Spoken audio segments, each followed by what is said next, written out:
こんにちは、ミッキーです。今回は2026年最新レポート横浜カフェ5選です。海と街が近く、開放感のある景色が広がる横浜、そしてみなとみらいエリア。観光地としての顔を持ちながら、近年は日常使いしやすい飲食店も増え、街の使われ方が少しずつ変化しています。昨年末は新しい商業エリアの誕生に合わせて、ベーカリーやカフェを中心に目的を持って訪れたくなるような店舗が点在するようになりました。そんな横浜みなとみらいで開放感と落ち着きを感じながら楽しめるスポットを中心にまとめていますので、ぜひ街歩きと合わせて今の横浜を感じてみてほしいです。このチャンネルではカフェ巡りなど日常を少し豊かにする情報をお届けします。少しでも応援してくださる方はチャンネル登録をして次の動画も見逃さないでください。ちなみに今回ご紹介するお店の Google マップ位置情報は本動画の概要欄から確認することができますので、実際にお店に訪問する際の参考としてご活用ください。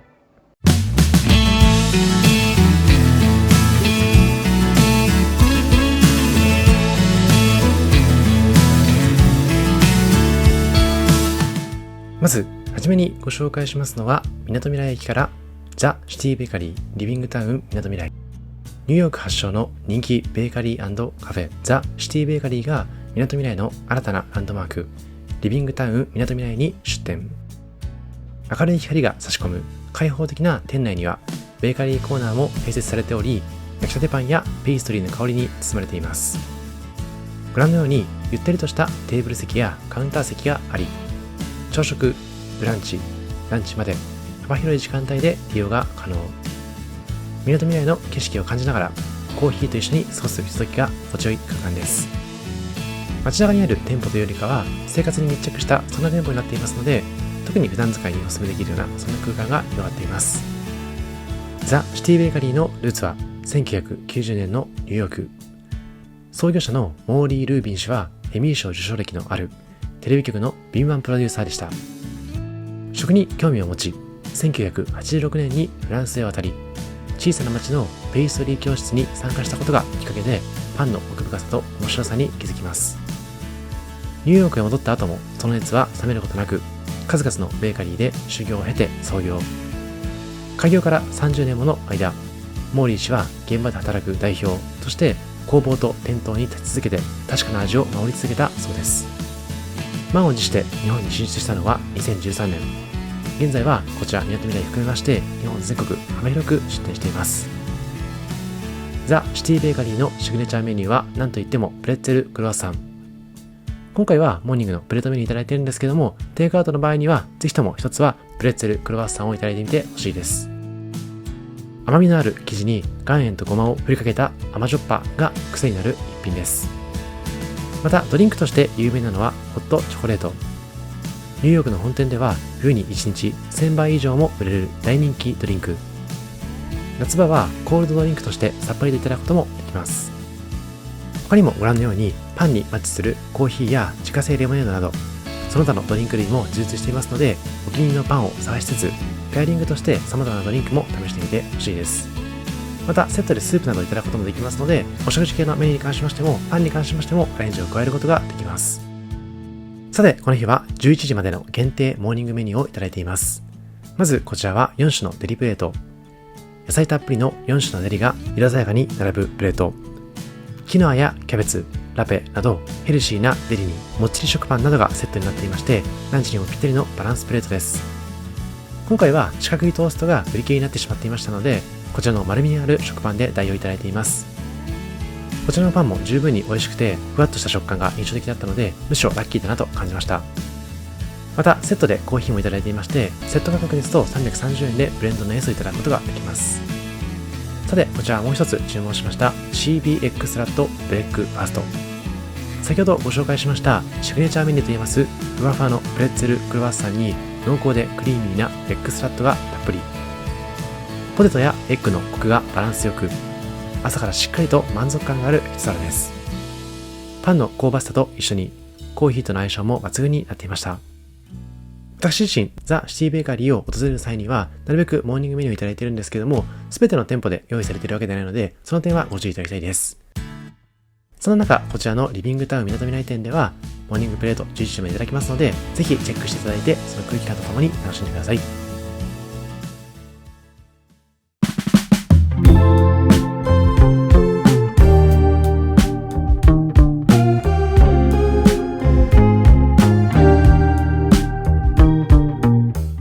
続いてご紹介しますのは、横浜臨港パークの海沿いに誕生しました行列必至の生ドーナツ専門店アイムドーナツ横浜臨港パーク。ふわっと軽くてもっちりしながらも、口の中に入れるとシュワッととろける食感がやみつきになる生ドーナツが大人気のお店です。こちら今回の訪問は年内最終日の12月29日。営業時間は19時までになってるんですけども、14時前に並び始めて入店は14時半になっていました。30分ほどの入店だったんですけども、いざ入店してみますと、アイムドーナツのドーナツもほぼ売り切れ。他校は入店時には売り切れてしまっていました。こちらアクセスとしまして、みなとみらい駅から徒歩15分と少し遠め。そんな立地の状況もありますので、訪問を予定される場合には売り切れ対策のため午前中をお勧めしています。なお、2026年春にはまたみなとみらいエリアのハンマーヘッド店のオープンもあるとのことなので、そちらの訪問を考えるのもいいかもしれません。とは言っても、そちらのハンマーヘッドに関しても駅から遠いので結構悩ましいです。さて、ここからお店の説明に入っていきます。店舗がありますのは横浜ティンバーワーフ内の一角。みなとみらいの開放的な海景色と相性が良く、観光の合間や大人のお散歩、デートなど幅広いシーンで立ち寄れるような、そんなロケーションです。アイムドーナツは2022年に東京中目黒で1号店をオープンし、以降都内を中心に店舗を展開しています。最大の特徴は一般的なドーナツとは異なる独自の生地感。パンの製法をベースにした生地はしっとりとしていて、軽い口当たりが特徴的。ドーナツでありながらパンの要素も感じさせるような独特な存在感があります。先ほど申し上げました通り、少し徒歩だと遠いんですけれども、ベイサイドブルーのバスを使えば徒歩5分の位置まで移動することもできますので、そちらを利用するのも良さそうです。店内はシンプルで洗練されていまして、ずらりと並ぶドーナツの景色はまさに圧巻。今回タイミング悪くご覧のようにあまりラインナップが多くないんですけれども、過去に自由が丘編の動画でアイムドーナツと他校のメニューを数々ご紹介していますので、よかったらそちらの動画を参考にしつつ、ドーナツのラインナップも確認すると良さそうです。横浜臨港パーク店ではすぐ隣に系列のベーカリーカフェ他校が併設されていまして、購入したドーナツを他校の空間でいただくことも可能です。海を眺めながらゆったりと味わえるこの空間は、この店舗ならではの魅力です。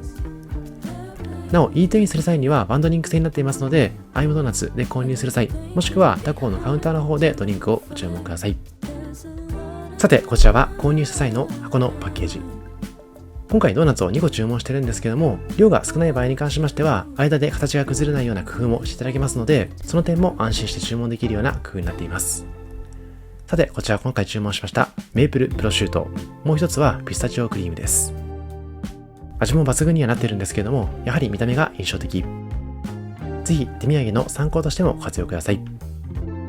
この地域行ってみたいと思っても、情報量が多すぎて迷うことありませんか？このチャンネルでは実際に足を運んで体験したリアルな視点から観光や施設の魅力を丁寧にご紹介していきます。観光 PR や施設紹介、店舗紹介のご相談は概要欄のリンクからお気軽にどうぞ。それではこの後の店舗紹介もぜひ楽しみにしてください。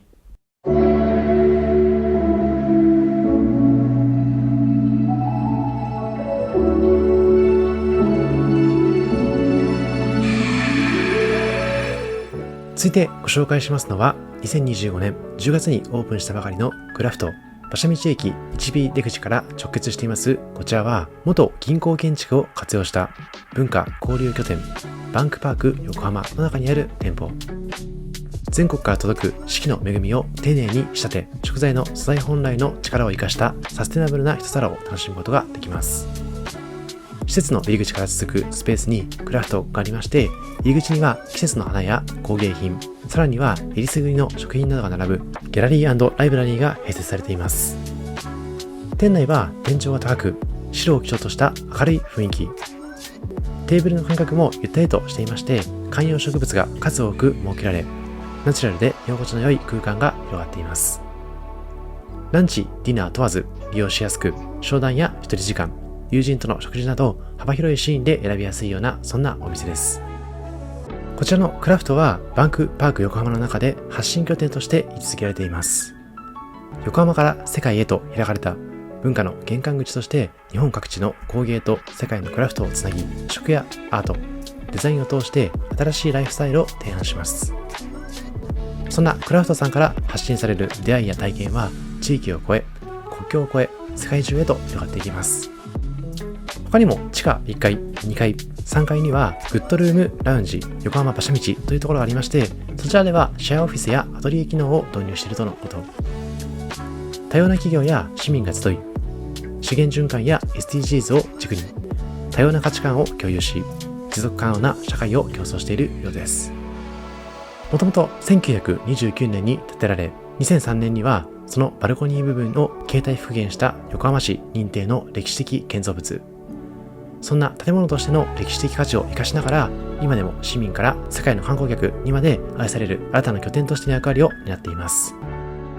施設全体のバンクパークという名前にも銀行建築を生かしつつ、歴史的建築物をパーク化してみんなの公園を作るという思いを表現しているようです。こちらで提供されますメニューは特に体に優しいものが多いです。ですので、野菜中心のヘルシーランチがいただきたい方、体に優しい食事を探している方にはぴったり。そんな数々のラインナップから今回は横浜季節野菜ともち麦のスパイスカレーをいただいています。こちらはドリンク付きで1980円。人参やレンコン、ブロッコリー、じゃがいもなど季節の野菜が彩りよく盛り付けられまして、野菜ごとの食感の違いが楽しめるのもポイントです。スパイスカレーはスープカレーのようなさらりとしたタイプ。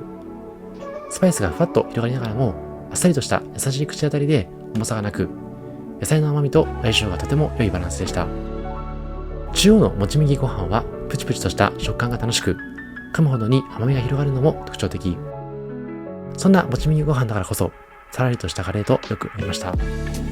セットではホットティーを選択。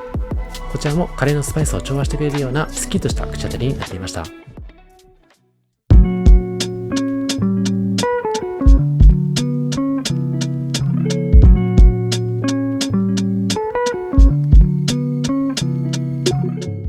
続いては桜木町の駅の近くから大カフェグルテンフリーカフェのご紹介です。横浜みなとみらいに佇むこだわり食材で作るグルテンフリーカフェ。米粉を使用したグルテンフリー料理をカジュアルなスタイルで提供してくれる、そんなお店です。お食事はもちろんのこと、カフェ利用や仕事帰りに友人と一杯など様々なシーンで活用できるのも魅力的です。提供するメニューは小麦粉の代わりに福島県南会津産の米粉、玄米粉を 100% 使用しているとのこと。小麦にアレルギーのある人もない人も、みんなで同じものを食べて一緒に美味しいねと笑顔になれる場所を目指しているとのことです。そしてそれを可能にするのは日本のお米とその農業文化。米粉の食文化の魅力を体感できる場所を目指しているとのことです。厳選した食材と長年の経験が生み出すグルテンフリー料理を幅広く楽しめますので、ぜひメニュー表を確認しつつ注文してみてほしいです。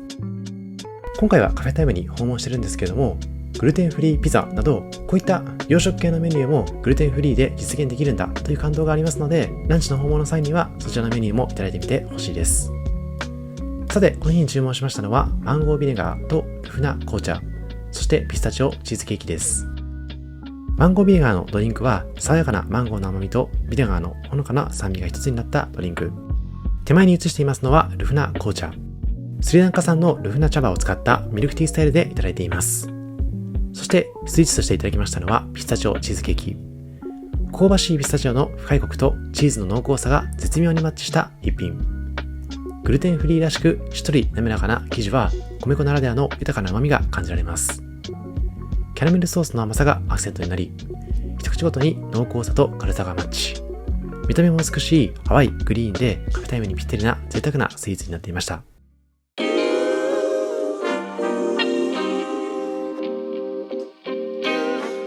Sometimes you gotta pray for a victory. そして最後にご紹介しますのは横浜駅直結の複合施設アスビルの中にお店を構えます焙煎所併設の本格コーヒーショップスウェルコーヒーロースターズラボ。ラテアート世界大会で準優勝した経験を持つバリスタの尾崎さんが手掛けますスウェルコーヒーロースターズの2号店です。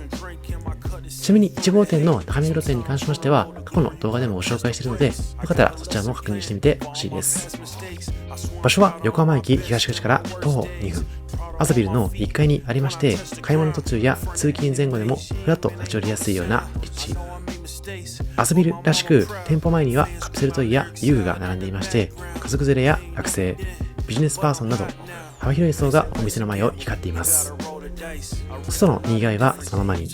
店内はとても落ち着いた雰囲気なので、このお店の空間の中に入るだけでちょっと大人な空間に変わっているのも印象的でした。店内は黒を基調としたシンプルな空間。カウンター奥には焙煎機が置かれていまして、焙煎時にはパチパチとした音や香ばしい香りに包まれながら過ごすことができます。座席は15席ほどとコンパクト。一方で作業をしたりゆっくりと読書をしたりと様々な過ごし方ができるのも魅力です。特にコーヒー豆にこだわっていますので、コーヒー系のドリンクを十分に味わうことができます。そんなお店で今回いただきましたのはカフェラテのホット、そしてビーガンドーナツ。カフェラテは最初の一口で思わず肩の力が抜けるような優しい味わい。驚くほどきめ細やかなミルクフォームが口いっぱいにふわりと広がります。ベースのエスプレッソは複数の豆をブレンドしておりまして、コーヒーの香りとコクがしっかりと感じられる、そんな一杯。後味はスッと軽く消えていくようなバランスのいい一杯になっていました。そして今回カフェラテと一緒にいただきましたのはビーガンドーナツ。様々な種類があったんですけども、今回はモンブランというものをいただいています。ビーガンドーナツということで、卵や乳製品は不使用。生地はほんのりとしっとりしていまして、軽やかな食感になっていました。アイシングの上にはマロンペーストがトッピングされ、口に入れるとモンブランの風味がふわっと広がります。大きさの割に食べ応えもあったので、小腹が空いた時にもぴったりなメニューになっていました。さて、ここからはアフタートーク。買い物途中のカフェタイム。行くのは人気店、それとも穴場？そんなテーマでお届けします。私も買い物だったりとか美術館巡りの中でカフェタイムを挟むようにしてるんですけども、その時にどんな店舗に行くかというところは結構悩んでいます。もちろんせっかく来たからには人気店に来てという思いもあるんですけども、人気店だからこそ30分以上待ってしまうことも多いです。その時に穴場カフェを知っていたら入ることもできるんですけども、穴場というのは一長一短で穴場になってしまうような理由があるかと思います。もちろんそんな穴場をストックできているといいんですけども、食事の回数も1日で限られていますし、今回のようにみなとみらいエリアは少し歩くということもありまして、せっかくだから美味しいものを食べたいという思いもあります。その時せっかく訪れているのにチェーン店に行くのはもったいないなと思っていますので、なるべく気になるお店は Google マップに旗を立てているんですけども、皆さんの中で買い物途中のカフェ巡り、どんな基準で訪問しているかというところがありましたら、コメント欄の方でも教えてほしいです。私が紹介している動画の中では YouTube の概要欄に Google マップを貼っていますので、そちらも活用しつつ、買い物や美術館など訪問先の近くにどんなカフェがあるかなというところを事前にチェックしていただくと効率よく巡れるのかなと思っています。